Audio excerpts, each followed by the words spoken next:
अस्सलाम वालेकुम। कल मेरे एक स्टूडेंट ने मुझसे एक सवाल किया, हम एक रिवीजन कर रहे थे ओ लेवल्स की क्लास का और अक्टूबर-नवंबर सेशन की तैयारी है उसकी रिवीजन का।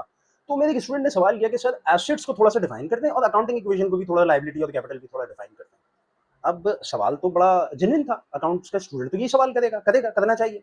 लेकिन आई वाज़ लिटरली शॉक्ड कि यार 6 महीने से हम पढ़ रहे हैं और 2 महीने बाद एग्ज़ाम्स में रह गए, हम रिवीजन कर रहे हैं और यार इस वक़्त वो सवाल किया है जो शायद हमने क्लास के पहले दिन पढ़ा हो। तो मैंने उससे कहा, बेटा तुम कैदी नंबर 804 को जानते हो? उसने कहा, हाँ सर उनको कौन नहीं जानता। मैंने कहा फिर ठीक है, क्योंकि अगर 20-22 साल 25 साल में वो भी नहीं समझा सके आपको एसेट्स क्या है तो मैं कौन हूँ। तो उसने कहा सर उन्होंने कब समझाया एसेट क्या है। मैंने कहा यार एक बंदे ने इतना कहा एसेट्स एसेट्स एसेट्स डिक्लेयर करो, अपने असासे डिक्लेयर करो, अपने एसेट्स की ट्रेल बताओ, एसेट्स की ट्रेल पेश करो, कि वो ये कहते कहते कहते जेल चले गए। तो सर उसने कहा यार सर ये इस बात का इससे क्या ताल्लुक है। मैंने कहा ताल्लुक है, अगर बनाए तो आप वहीं पे आपको समझ आना आ जाना चाहिए था बहुत पहले कि एसेट्स क्या होता है। वो क्यों बार बार बोलते हैं एसेट्स डिक्लेयर करो, कि सर आपने जितने भी पैसे कमाए हैं, जो आपके टोटल असासे हैं, जो टोटल आपकी नेटवर्थ, जो आपकी कुल कायनात है, कि आपके पास गाड़ी है, आपके पास घर है, आपके पास कैश है, आपके बैंक में पैसे हैं, आपके पास बिल्डिंग है, आपके पास लैंड है, ये कहाँ से आए हैं। ये दो ही तरह से आ सकते हैं, या तो वो आपके अपने पैसे हो, अपने पैसे हैं तो कहाँ से कमाए हैं, ठीक है, या आपके पास उधार हो, ठीक है। अगर इन दो चीजों से मिलकर आपकी एसेट्स होते हैं तो फिर तो आप बिल्कुल ठीक है, जेन्युइन है। लेकिन अगर आपके पास, आपने आज तक आपकी अपने अपना पैसा उसमें 2 लाख है जो आपने शो कराया हुआ है, और 1 लाख रुपए किसी का उधार है जो आपको पे करना है, तो ये टोटल 3 लाख बनते हैं, लेकिन एसेट्स आपके पास 10 लाख रुपए के, इट मीन्स कि यहाँ पे कोई प्रॉब्लम है। तो खैर ये तो वो थी जो डिस्कशन मेरी कल गालिबन परसों हुई। लेकिन मैंने कहा कि हमें एसेट्स, लायबिलिटी और कैपिटल को भी एक दफा रिवाइज कर दूं। Asset equals to liability plus capital. Asset क्या क्या होता है। एसेट होता है हर वो चीज जिससे हमें फ्यूचर में इकोनॉमिक बेनिफिट एक्सपेक्टेड हो, मतलब हमें इस बात की उम्मीद हो कि इन मुस्तकबिल में, फ्यूचर में हमें कोई इकोनॉमिक बेनिफिट मिलेगा इस चीज से। जैसे पैसों से, पैसे से हम अपने पास क्यों रखते हैं, इसीलिए रखते हैं कि हमें पता है इससे हमें कोई बेनिफिट मिल सकता है और मिलेगा। बैंक में पैसे रखते हैं, गाड़ी है, हम जब चाहे उसको बेच सकते हैं, एक हमारा एसेट है, बिल्डिंग है, प्रेमिसेस है। और ये सारी चीजें हम कहाँ से ले सकते हैं। शायद दो ही इसके तरीके हैं, तीसरा कोई तरीका नहीं है। किसी भी सिचुएशन में तीसरी कोई चीज नहीं आती। पहली क्या है कि सर मेरे पास अपने पैसे हैं, मैंने कमाए हैं, मेरा अपना पैसा है, जमा किए हैं, वो है।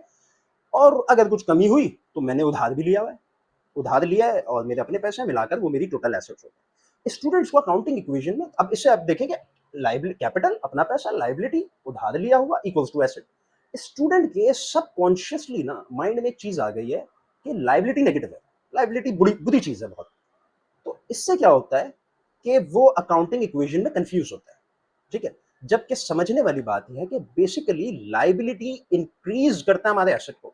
जब हम किसी से कर्ज लेते हैं, हमारे कर्जे तो बढ़ते हैं, लेकिन साथ में क्या बढ़ता है, एसेट भी बढ़ता है। क्यों एसेट बढ़ता है। हम किसी से कर्ज जब लेते हैं तो वो लेते ही in the form of asset है। अगर हमने किसी से कोई चीज बोरो की और वो एसेट नहीं है तो हम उसको कर्ज ही नहीं मानेंगे। मीन्स अगर कोई इंतहाई फजूल सी चीज हमें दे दे तो हम ये कहेंगे कि हाँ ये मुझ पर कर्ज है, नहीं। अकाउंटिंग वाइज तो हम उस चीज को, कि अगर हम किसी से कोई एसेट लेते हैं, हमने उससे कैश लिया है, उसने बैंक ट्रांसफर किया, उसने हमें गाड़ी दी है, कोई प्रॉपर्टी दिया है, कोई प्लांट इक्विपमेंट फर्नीचर, कोई एसेट हमें दिया है, तो हम कहेंगे कि हाँ मैं इसके लिए पे ऑफ करूंगा या ये मैं आपको वापस करूंगा, तब मैं लाइबिलिटी मानूंगा। तो इसका मतलब क्या है कि जैसे ही मैंने कर्ज दिया, लाइबिलिटी ली, मेरी लाइबिलिटी तो बड़ी, साथ में एसेट भी इंक्रीज हुआ क्योंकि अब वो चीज मेरे पास आ गई। अब फॉर एग्जाम्पल मुझे एक गाड़ी लेनी है और गाड़ी है 8 मिलियन की और मेरे पास इस वक्त है 5 मिलियन। मैंने अपने दोस्त को कहा कि यार 3 मिलियन मुझे उधार दे दे, मैं अगले 6 महीने में तुझे 5-5 6-6 लाख करके उधार दूंगा। उसने मुझे दे दिए। अब मेरे पास टोटल, मैंने वो गाड़ी भी ले ली, मेरे पास एसेट क्या आ गया, वो गाड़ी आ गई। उसकी मार्केट वैल्यू क्या है, उसकी कॉस्ट क्या है, कॉस्ट प्राइस 8 मिलियन। तो मेरे पास एसेट कितने का बिल्ड हो गया, 8 मिलियन का। और मेरा इसमें अपना पैसा कितना है, अपना पैसा मेरा 8 मिलियन नहीं है, इसमें मेरे अपने पैसे, जो कैपिटल जिसको मैं कहूंगा, वो शामिल है सिर्फ 5 मिलियन का। और बाकी के 3 मिलियन क्या है, वो भी एसेट में शामिल है, क्योंकि एसेट तो 8 मिलियन का है, लेकिन वो लाइबिलिटी है, मीन्स वो उधार है। जब मैं वो उतार दूंगा या जैसे जैसे उतारता जाऊंगा मैं, तो मेरा कैपिटल बढ़ता जाएगा, लाइबिलिटी कम होती जाएगी, एसेट अपनी जगह पर रहेगा। मीन्स मैंने 3 मिलियन जब लाइबिलिटी ली थी, मैंने उसमें से 2 मिलियन उतार दिए, तो मेरा कैपिटल क्या हो गया, 5 जो मैंने पहले लगाया था, 2 मिलियन जो मैंने अब लाइबिलिटी उतार दी, अपने पैसों से उतारी, तो क्या हो गया, 7 मिलियन का कैपिटल हो गया। और अब लाइबिलिटी कितनी बची हुई है, 1 मिलियन। 1 मिलियन लाइबिलिटी है, capital plus liability equals to asset. Asset कितना, 8 मिलियन।